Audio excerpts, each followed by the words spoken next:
Ano? Robin Padilla? Ikaw ang makikipag-usap sa China? Sa presidente ng China?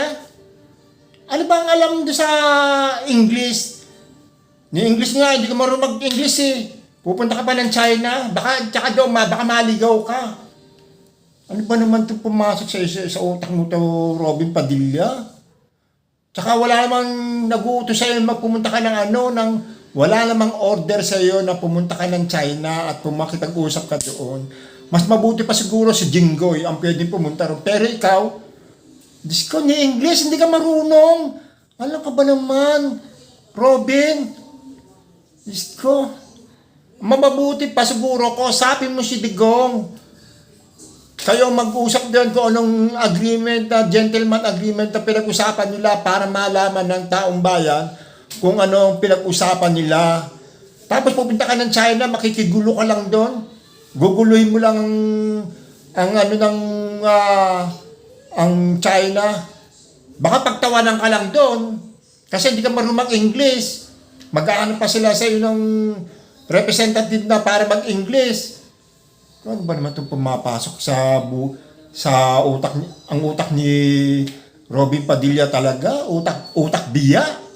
Ewan ko nga ba kay Robin? Nanghinayang talaga ako kung bakit yung naiboto ko.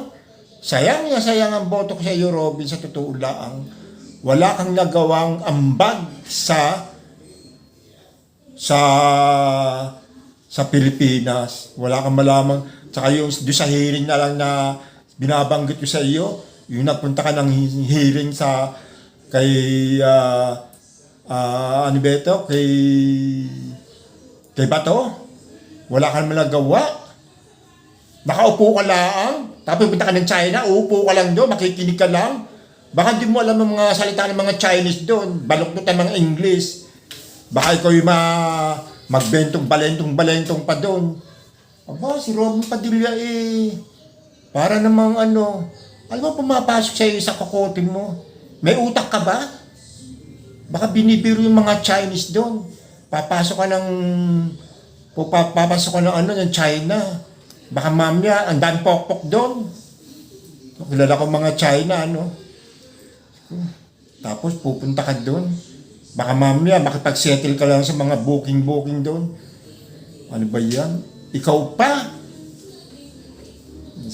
Robin, tumigil ka nga, Robin. Huwag ka lang magpagulo dahil diskarte ito ng ating presidente.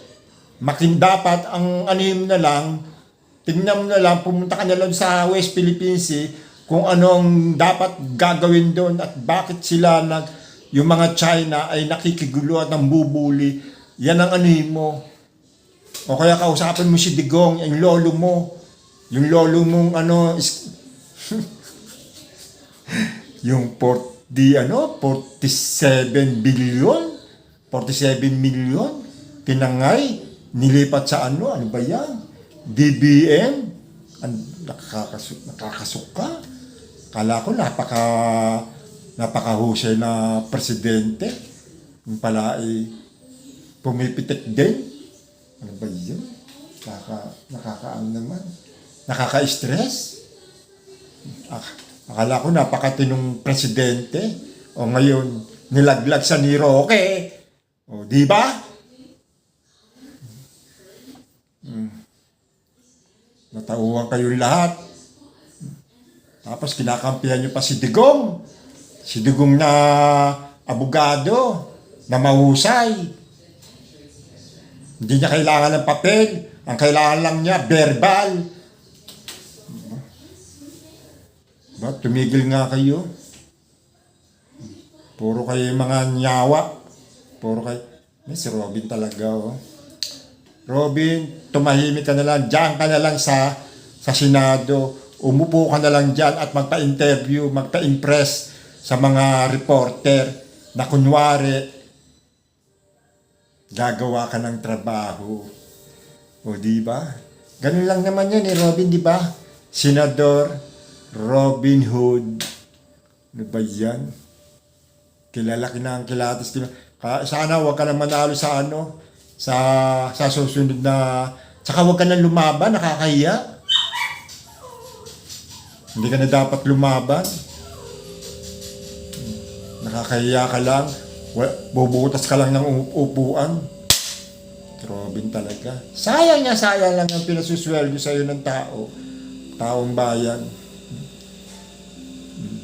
Yan, punta mo si Dugong. O kaya si Kibuloy. Hanapin mo, nagpakamatay na raw. O, sige na po. Bye-bye. Maraming salamat po sa inyong lahat.